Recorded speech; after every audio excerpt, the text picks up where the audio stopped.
Clara stood there. It began with a sneer and a tiny, pointed object, one you only notice as a wound when it's too late to flinch. Her eyes and her immaculately manicured fingers were wrapped around a crystal glass of lemon water in our kitchen across from me. Her lips, perfectly glossed, barely moved as she spoke. Icy as January frost. You're too poor to attend my family reunion. No sarcasm, no humor, just pure clinical contempt. I just stared at her, letting the silence stretch between us like a rubber band about to snap. And the worst part? She sipped from her glass without even looking up, as if I were nothing more than a coffee stain on a life that was otherwise flawless.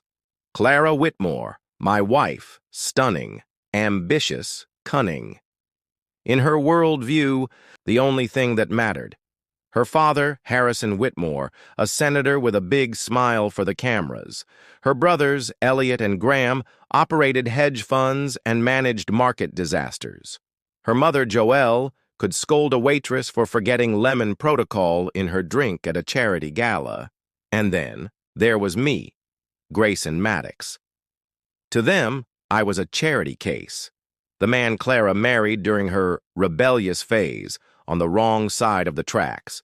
No Ivy League pedigree, no country club memberships, no legacy name to lean on, just a worn resume, full of blue-collar development jobs that sounded impressive, but didn't impress them. Clara never really asked what I did, and somehow, that hurt more than her insult because it wasn't the insult that stung the most. It was the indifference behind it, as if I were disposable, replaceable, outgrown. But fate has a sense of humor. 2 hours after Clara gave me her final assessment, an envelope arrived. Heavy, glossy, silver-trimmed. Inside, an invitation to the Whitmore family reunion, a lavish weekend at the Orem Palace Resort. I held it in my hand, felt its arrogant weight, its grandeur on full display. My name wasn't on the front. Of course not.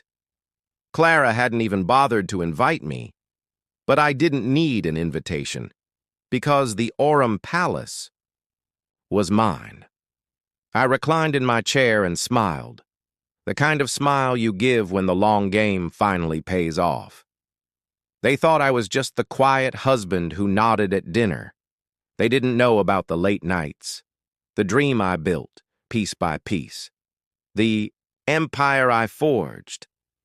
Clara called my work beneath her. She never asked where I disappeared to, never asked why the bank account never bounced, or why my suits changed. She was too busy comparing me to her brothers, too busy criticizing me for not being part of her elite world, not realizing I was building my own. The Orem Palace wasn't just a resort. It was my crown jewel, built with grace, grit, and obsessive precision. I'd approved every hallway, every chandelier, every scent in the air. It was a declaration, a monument, to the man they once dismissed. I picked up the phone and called Tariq, my operations chief. "Hey," I said, "what's up, boss?" He replied, sharp and ready. I looked out the window as Clara drove off, probably headed to a salon to prepare for her big reunion. "She just insulted the wrong man," I said. Tariq laughed. "She doesn't know, does she?" "Nope. But her family's near the top of the guest list." A long pause. Then laughter again. "This is going to be fun," I muttered, still holding the invitation. My thumb traced the Whitmore family crest. They thought legacy couldn't be rewritten, but it could, and it would. By the man they thought wasn't enough.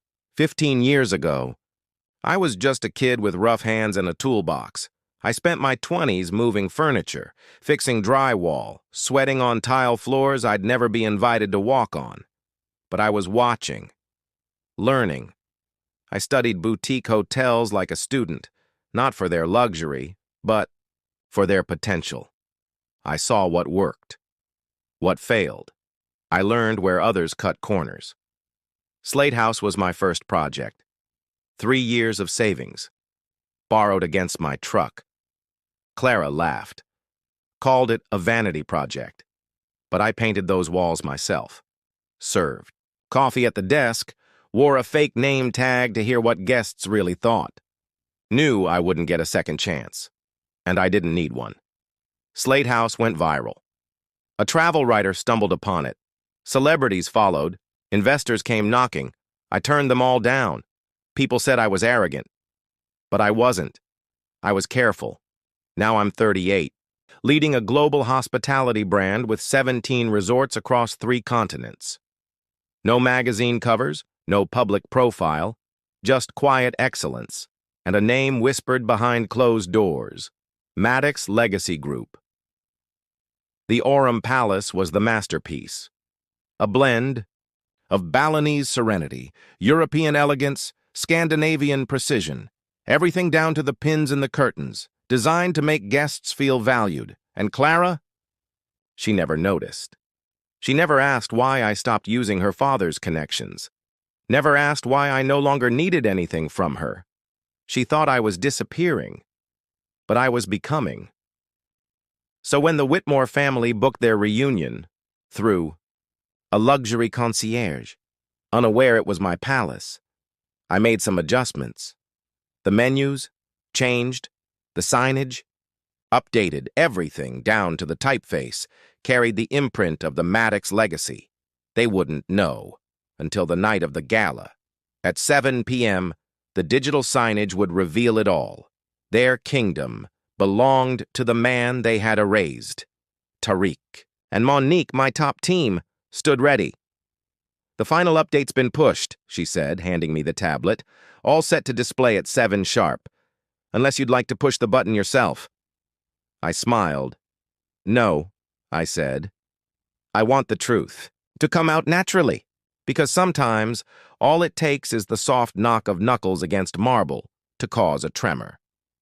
They would arrive in Dior, strut through my halls, toast to their own magnificence in a kingdom that was never theirs.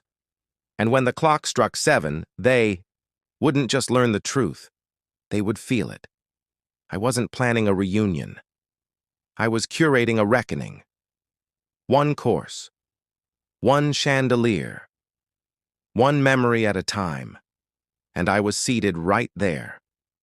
Above it all. Watching. Waiting. It was also for the interns and line workers who were approaching me from behind. Janitors and cooks who were working in silence just like me were preserving hopes and piling hours. I wasn't merely fixing a miscalculation. I was changing the value measure. Clara would enter her family's priceless reunion believing she'd outwitted me, assuming I was back home, perhaps fiddling with spreadsheets or handling reservations like a glorified clerk. She was unaware that each approval code, login, and TAR stood well, and completed a last systems check at 1600 hours after this resort's digital access badge was channeled back to me. Employees are in sync.